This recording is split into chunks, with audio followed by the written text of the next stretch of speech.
Assalamu alaikum viewers. Today we will discuss about what is neurotransmitter, its types and its functions.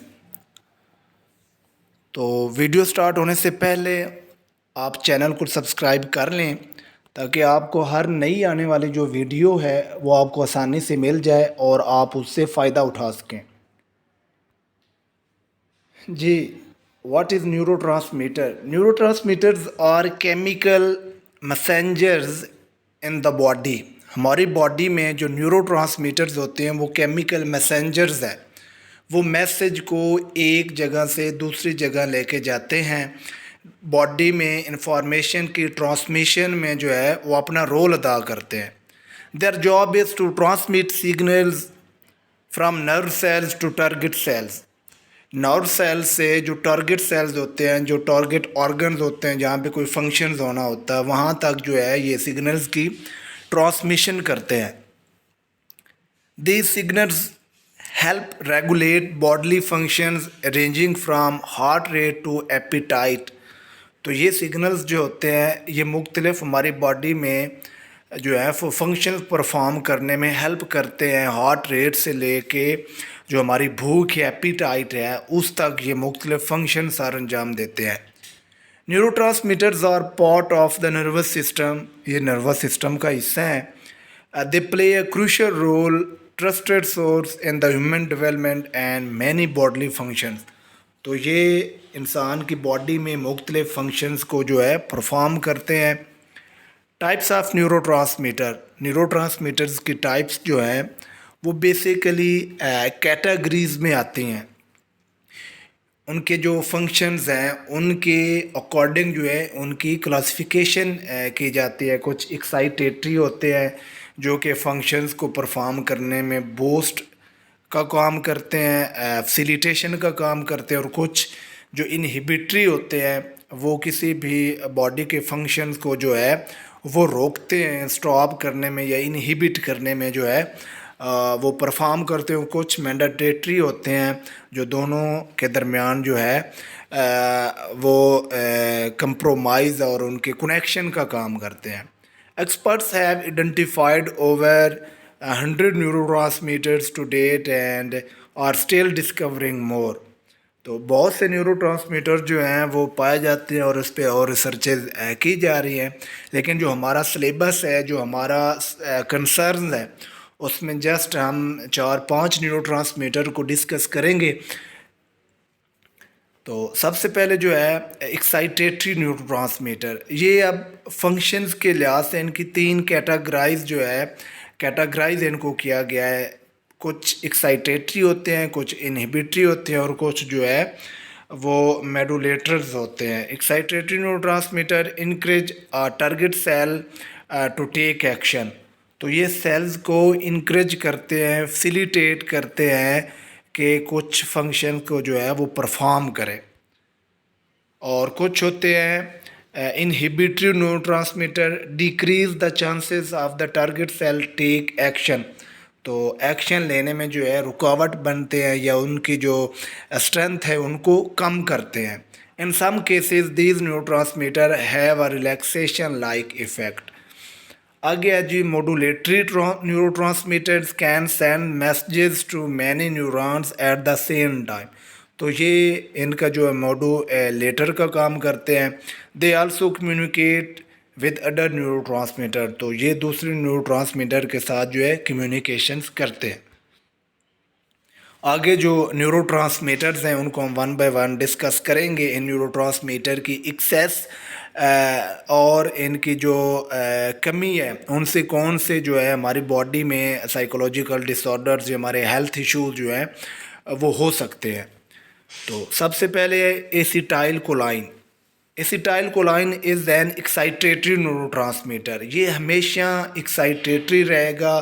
ये जो target sales होते हैं उनके काम को फैसिलिटेट करेगा कि वो टेक एक्शन करें। ठीक है। तो with the range of roles, for example trigger muscle contraction, stimulate saliva and sweet production, control the heartbeat. It also plays a role in memory, motivation and attention.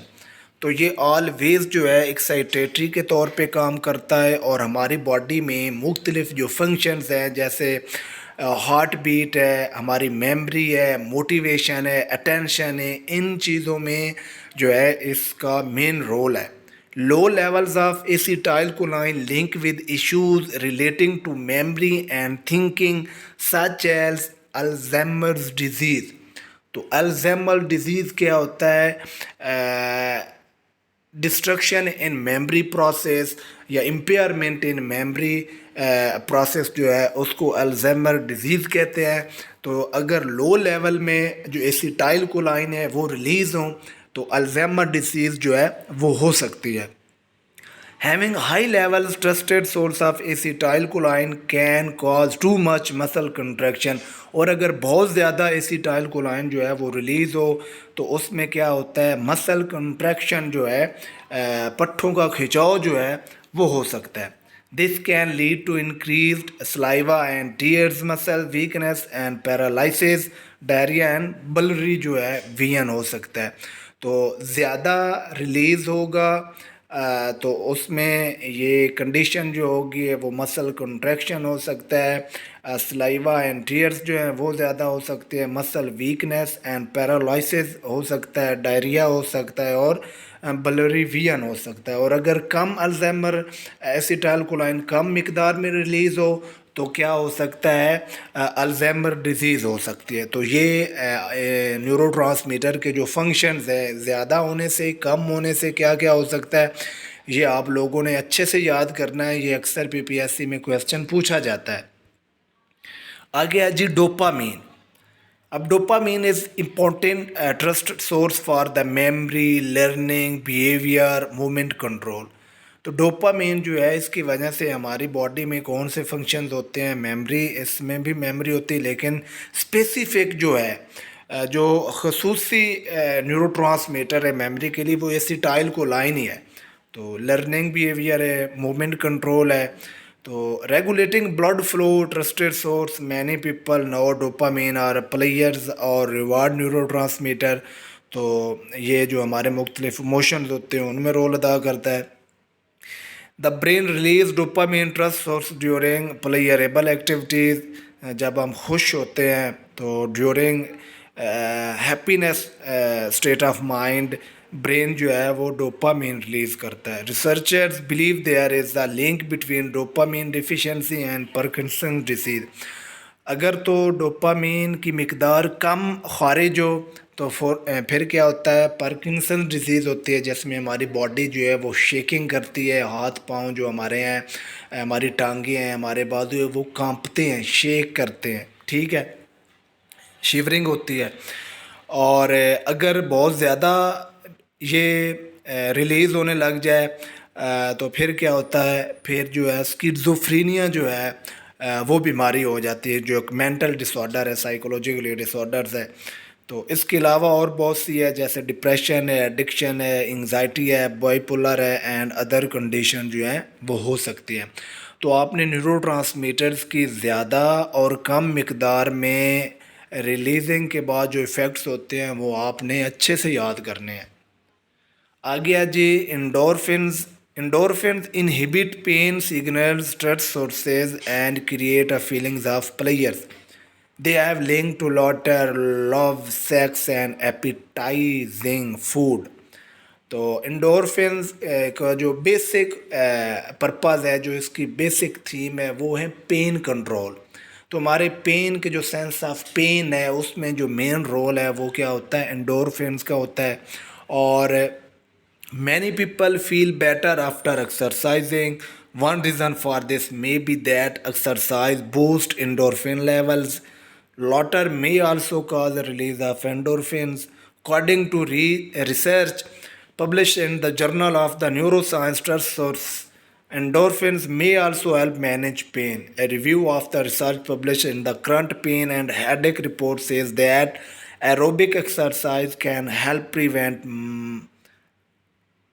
Migraine frequency, duration and intensity. तो endorphin जो हैं इनको natural जो है pain killer भी कहते हैं.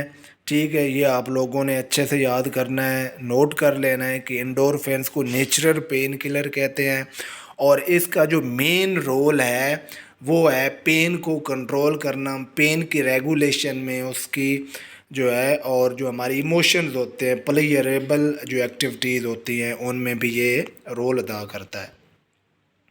आ गया जी epinephrine. Epinephrine also known adrenaline play a roles in the body fight और flight response. It is both a hormones and a neurotransmitter. ये हार्मोन्स के तौर पर भी काम करता है और न्यूरोट्रांसमीटर के तौर पर भी काम करता है। When a person experiences stress और fear their body release epinephrine trust sources. जब हम स्ट्रेस और फेयर की सिचुएशन में होते हैं तो जो हमारी बॉडी है वो एपिनेफ्रिन जो है वो न्यूरोट्रांसमीटर हार्मोन जो है वो रिलीज़ करती है, जिससे हम जो सिचुएशन को मैनेज करते हैं।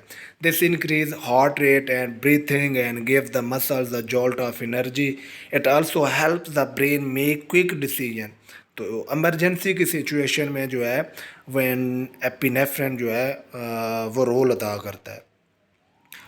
आ गया जी however chronic stress can cause the body to release too much epinephrine. जब बहुत ज़्यादा स्ट्रेस लेते हैं तो बहुत ज़्यादा एपिनेफ्रिन जो है वो रिलीज़ होता है। Over time stress can lead to health problem such as decreased immunity, high blood pressure, diabetes, and heart diseases, according to the National Institute of Mental Health Stress Sources। तो मुख्तलिफ जो stress से related हमारी health conditions होती हैं वो उसमें भी एपिनेफ्रिन जो है वो रोल अदा करता है।